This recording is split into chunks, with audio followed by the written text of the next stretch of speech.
আসসালামু আলাইকুম। জবনুই সিএনউপিয়ে আপনাদের স্বাগত। আশা করি সবাই ভালো রয়েছেন। গত ক্লাসে আমি আপনাদের পড়িয়েছিলাম ভূত্বকের গঠন প্রণালী আর ভূত্বকের শ্রেণী বিভাগ আর প্রতিটা মানে অশ্বমণ্ডল বা গুরুমণ্ডল আর কেন্দ্রমণ্ডল সম্পর্কে বিস্তারিত আলোচনা করেছি। এদের বৈশিষ্ট্য চেনার উপায় আলোচনা করেছি।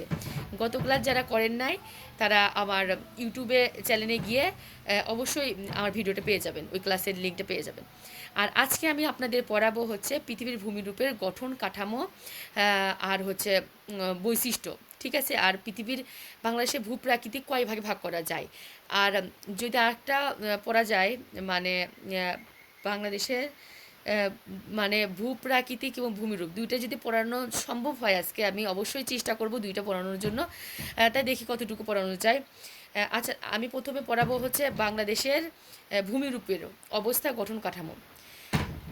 আপনারা সবাই জানেন পৃথিবী কোথাও উঁচু, কোথাও নিচু, কোথাও বিস্তীর্ণ সমভূমি রয়েছে। বাংলাদেশে ভূপ্রাকৃতিক পাহাড়, পর্বত, মালভূমি, সমভূমি এগুলো নিয়েই বাংলাদেশে ভূমিরূপ গঠিত।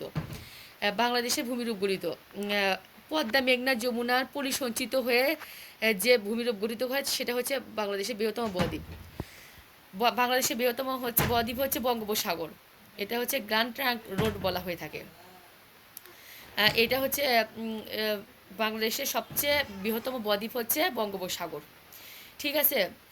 তাহলে হচ্ছে বাংলাদেশের ভূমিরূপ কয়টি? বাংলাদেশের ভূমিরূপ প্রধানত ভূমিরূপ প্রধানত তিনটি: পর্বত, মালভূমি আর সমভূমি। আমরা তাহলে পর্বত সম্পর্কে বিস্তারিত আলোচনা করব। ভূপৃষ্ঠের অতি উচ্চ সুবিস্তৃত খাড়া ঢাল বিশিষ্ট শিলাস্তূপকে পর্বত বলা হয়। পর্বত সাধারণত 100 মিটারের অধিক উচ্চতা হয়ে থাকে, মানে 600 থেকে 1000-এর মধ্যে উচ্চতাকে পর্বত বলা হয়। বাংলাদেশে অনেক ধরনের পর্বত রয়েছে, মানে পৃথিবীতে অনেক ধরনের পর্বত রয়েছে। সেটা হচ্ছে পর্বত প্রধানত 5 ভাগে ভাগ করা হয়েছে। এটা হচ্ছে ভঙ্গিজ পর্বত, 2 নম্বর হচ্ছে স্তূপ পর্বত, 3 নম্বর হচ্ছে ল্যাখলিত পর্বত, 4 নম্বর হচ্ছে আগ্নেয় পর্বত বা সঞ্চয় পর্বত, আর 5 নম্বর হচ্ছে ক্ষয়জাত বা অবশিষ্ট পর্বত। তাহলে ভঙ্গিজ পর্বত বা ভাঁজ পর্বত, যে বিস্তীর্ণ এলাকায় ঢের মতো ভাঁজ হয়ে যে পর্বত সৃষ্টি হয় তাকে ভঙ্গিজ বা ভাঁজ পর্বত বলা হয়ে থাকে। ভূপৃষ্ঠের এক বিস্তীর্ণ অঞ্চল জুড়ে শিলার শিলার ঢেউ এর মতো ভাঁজ হয়ে যে পর্বত সৃষ্টি করে তাকে ভঙ্গিজ পর্বত বলা হয়। সৃষ্টির কারণ, ভঙ্গিজ পর্বত সৃষ্টি সম্পর্কে বহু মতামত প্রচলিত রয়েছে। বর্তমানে পাত ভূগঠন তত্ত্ব ভঙ্গিজ পর্বত সৃষ্টির প্রধান কারণ হিসেবে গ্রহণ করা হয়েছে। মানে পাত ভূগঠন তত্ত্ব ভঙ্গিজ পর্বত সৃষ্টির প্রধান কারণ হিসেবে আলোচনা করা হয়েছে। বৃষ্টিপাত, হিমবাহ, নদী বা উপবাহ প্রভৃতির কারণে ভূপৃষ্ঠের শিলার যে ক্ষয় হয় এবং ক্ষয়প্রাপ্ত পদার্থ ভূগর্ভে পলির আকারে স্তরে সজ্জিত হয়। আচ্ছা, বৃষ্টিপাত, হিমাবহ, নদী বা প্রভৃতি ভূপৃষ্ঠের শিলার যে ক্ষয় হয়, শিলার ক্ষয় হয়ে যে ক্ষয়প্রাপ্ত পদার্থ ভূগর্ভে পলির আকারে স্তরে স্তরে জমা হয়ে যে পর্বত সৃষ্টি করে তাকে ভঙ্গিজ পর্বত বলা হয়ে থাকে। হিমালয় দক্ষিণে, আলিন্দাস উত্তরে, তারপরে হচ্ছে আমেরিকার রকি, তারপরে ইউরোপের আলপাস পর্বত হচ্ছে ভঙ্গিজ পর্বতের উল্লেখযোগ্য উদাহরণ, ঠিক আছে। মানে আমাদের মনে রাখতে হবে আমেরিকার রকি আর ইউরোপের আলপাস পর্বত হচ্ছে ভঙ্গিজ পর্বতের অন্যতম বৈশিষ্ট্য। তাহলে আমরা গেলাম ভঙ্গিজ পর্বত, আমাদের পড়ানো মোটামুটি শেষ। আপনারা ভঙ্গিজ পর্বতের এখন বৈশিষ্ট্য, ঠিক আছে, এখানে আসবে এমসিকিউ। আমাদের তো 19তম নিবন্ধনে এমসিকিউ আকারে প্রশ্নটা হবে। সো অনেকেই বলতে পারে যে হচ্ছে ভঙ্গিজ পর্বতের উল্লেখযোগ্য বৈশিষ্ট্য বলো। সেক্ষেত্রে আমাদের বৈশিষ্ট্যটা অবশ্যই মনোযোগ সহকারে পড়তে হবে। এখানে 5টা বৈশিষ্ট্য রয়েছে, 5টা বৈশিষ্ট্য পুরা মুখস্থ পাতা পাতা করতে হবে। 1 নম্বর হচ্ছে ভঙ্গিজ পর্বতের ভাজি পর্বতের উল্লেখযোগ্য বৈশিষ্ট্য। ভঙ্গিজ বা ভাঁজ পর্বত যেহেতু এর নাম, সেহেতু এটা ভাজি হচ্ছে এর প্রধান অন্যতম বৈশিষ্ট্য প্রথমেই। 1 নম্বর তাহলে ভাঁজ। 2 নম্বর হচ্ছে স্তরযুক্ত নরম পাললিক সেলাই গঠিত এবং জীবস্ব বিশিষ্ট। তাহলে আমরা কি বুঝলাম? ভঙ্গিজ পর্বত স্তর বিশিষ্ট নরম পাললিক সেলাই গঠিত এবং জীবস্ব বিশিষ্ট সেলাই হচ্ছে ভঙ্গিজ পর্বতের অন্যতম বৈশিষ্ট্য। 3 নম্বর হচ্ছে পর্বতের শিলা স্তরের মধ্যে মাঝে মাঝে আগ্নেয় ও রূপান্তরিত শিলা দেখা যায়। তার মধ্যে জীবাশ্ম রয়েছে, আবার আগ্নেয় ও রূপান্তরিত শিলাও দেখা যায়। আর জীবস্ব থাকে কাতে পাললিক শিলায় কিন্তু জীবস্ব থাকে, ঠিক আছে। তাহলে আমরা কীভাবে মনে রাখবো? এটা হচ্ছে ভাস, এটা তো মানে এটার বলাই আছে যে ভাস পর্বত এটা। সুতরাং ভাসই এর অন্যতম বৈশিষ্ট্য। তারপরে হচ্ছে জীবস্ব থাকে, মানে পারলিক শিলার মানে অবশ্যই রয়েছে, এই জন্যই জীবস্ব রয়েছে। তারপর 3 নম্বরে পড়বো আমরা হচ্ছে আগ্নেয় ও রূপান্তরিত শিলা এই স্তরে দেখা যায়। দীর্ঘ ও উচ্চতম পর্বতগুলো এই শ্রেণীর। দীর্ঘ আর উচ্চতম, মানে সবচেয়ে পৃথিবীর উচ্চতম পর্বত হচ্ছে ভঙ্গিস পর্বতের মধ্যে পড়ে। চ্যুতি রেখা, এই রেখায় এই পর্বতে লক্ষ্য করা যায়, মানে চ্যুতি রেখা, মানে বিভিন্ন বিভিন্ন চ্যুতি রেখা এই স্তরে মানে দেখা যায় আর কি। তাহলে আমরা ভঙ্গিস পর্বত অনেক সুন্দরভাবে বুঝতে পারলাম। এখন আপনারা বাসায় যদি একটু রিভিশন দেন বা প্র্যাকটিস করেন তাহলে অনেকটাই ক্লিয়ার হয়ে যাবে আশা করি। তারপর হচ্ছে স্তূপ পর্বত। প্রবল ভূ-আরোহণের ফলে শিলা স্তর সংকুচিত প্রসারণের চাপের সৃষ্টি হয়। প্রবল ভূ-আলোড়নের ফলে শিলা স্তর সংকোচন ও প্রসারণের চাপের সৃষ্টি হয়। এতে কখনো কখনো ভূত্বকে খাড়াভাবে ফেটে যায়। যে রেখা বরাবর ফাটল হয় তাকে চ্যুতি রেখা বলা হয়। মানে অনেক সময় এটা হচ্ছে ভূ আলোড়নের ফলে ফেটে যায়, সেই ফেটে যাওয়ার ফলে যে চ্যুতি রেখা দেখা যায় সেই চ্যুতি রেখাকে হচ্ছে স্তূপ পর্বত বলা হয়ে থাকে। এছাড়া দুইটি ফাটলের মাঝের অংশ অপরিবর্তিত হয়ে ফাটলের দুই পাশে ভূখণ্ডের নিচে বসে যায়, মানে দুই থেকে ভূ আলোড়নের ফলে নিচের দিকে বসে যায়, সেটাই হচ্ছে স্তূপ পর্বত। আচ্ছা, আমরা যদি প্রশ্ন যদি আসে স্তূপ পর্বতের বৈশিষ্ট্য, তাহলে স্তূপ পর্বতের বৈশিষ্ট্য হচ্ছে এটা হচ্ছে এই পর্বত হচ্ছে খুব খাড়া। কারণ স্তূপ পর্বত ধীরে ধীরে উঁচু হয় না, ভূপৃষ্ঠ থেকে হঠাৎ মাথা তুলে দাঁড়ায়। আচ্ছা, মানে স্তূপ পর্বতটি হচ্ছে খুবই খাড়া। এটা হচ্ছে ধীরে ধীরে উঁচু হয় না স্তূপ পর্বত, এটা হচ্ছে মাঝে মাঝে হঠাৎ করে একদম উঁচু খাড়া হয়ে থাকে। এটাই হচ্ছে স্তূপ পর্বতের 1 নম্বর উদাহরণ। 2 নম্বর হচ্ছে ভঙ্গিস পর্বতের ন্যায় স্তূপ পর্বত বিস্তীর্ণ অঞ্চলব্যাপী অবস্থান করে না, তবে মহাদেশের কোনো কোনো অঞ্চলে বিচ্ছিন্নভাবে স্তূপ পর্বত দেখা যায়। এই পর্বত খুব বেশি উঁচু হয় না, মানে মহাদেশে বিচ্ছিন্নভাবে এই ভঙ্গিস স্তূপ পর্বত দেখা যায়। ভঙ্গিস পর্বতের মতো এটা অতটা নয় আর কি, খুবই কম। 3 নম্বর হচ্ছে স্তূপ পর্বতের চূড়া চ্যাপ্টা আকৃতির হয়। স্তূপ পর্বতের চূড়া চ্যাপ্টা আকৃতির হয়, মানে একটু খাড়া নয় অতটা। স্তূপ পর্বতের চূড়া চ্যাপ্টা আকৃতির হয়, মানে চূড়াটা মানে মাথার ওপরে যেটা চূড়াটা চ্যাপ্টা আকৃতির হয়, একদম মানে দেখতে খাড়া কিন্তু মাথার ওপরের একটু চ্যাপ্টা সাইডের হয় আর কি। 4 নম্বর রয়েছে ভঙ্গিস পর্বতের ন্যায় এই পর্বতের শৃঙ্খলা থাকে না। ভঙ্গিস পর্বতের যেরকম উচ্চ শৃঙ্গল আছে ওই রকম শৃঙ্গল নাই এটাতে, ঠিক আছে। তাহলে এই 4টা যদি আমরা বৈশিষ্ট্যটা পড়ি তাহলে ইনশাল্লাহ কমন পড়তে পারে, এমসিকিউ বলা যায় না তো কোথা থেকে প্রশ্নটা করবে। তাহলে আমাদের আর একটা পড়া দরকার এই স্তূপ পর্বতের উদাহরণটা, মানে কোথায় কোথায় এই স্তূপ পর্বত রয়েছে পৃথিবীতে। ভারতের সিন্দা ও সাতপুরা পর্বতদ্বয় স্তূপ পর্বতের উল্লেখযোগ্য উদাহরণ। তাহলে আমরা এই দুইটা যদি পড়ি, ভারতের বিন্ধ্যা ও সাতপুরা পর্বতদ্বয় স্তূপ পর্বতের উদাহরণ এই দুইটা, তাহলে আমাদের হয়ে যাবে। আর লেখলিত বা গম্বুজ পর্বত বলা হয়ে থাকে। লেখলিত বা গম্বুজ পর্বতটা কি? এখন আমরা গম্বুজ পর্বত সম্পর্কে জানবো।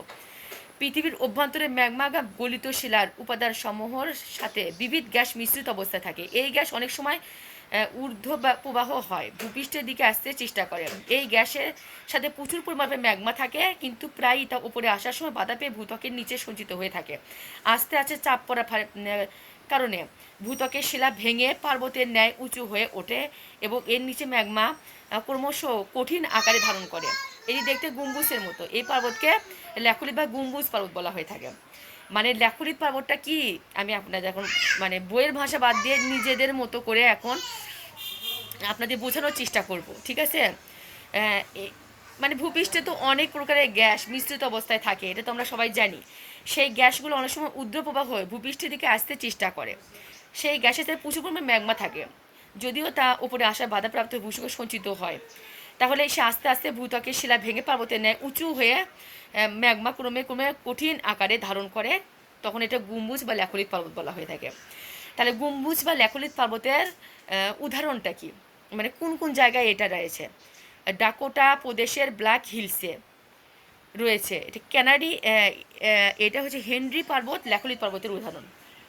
তাহলে হচ্ছে ব্ল্যাক হিলস ডাকোটা প্রদেশের ব্ল্যাক হিলস, তারপরে হচ্ছে হেনরি প্রদেশের ল্যাখোলিত পর্বতে গম্বুজ পর্বতের মানে হচ্ছে ল্যাখোলিত পর্বতের উদাহরণ।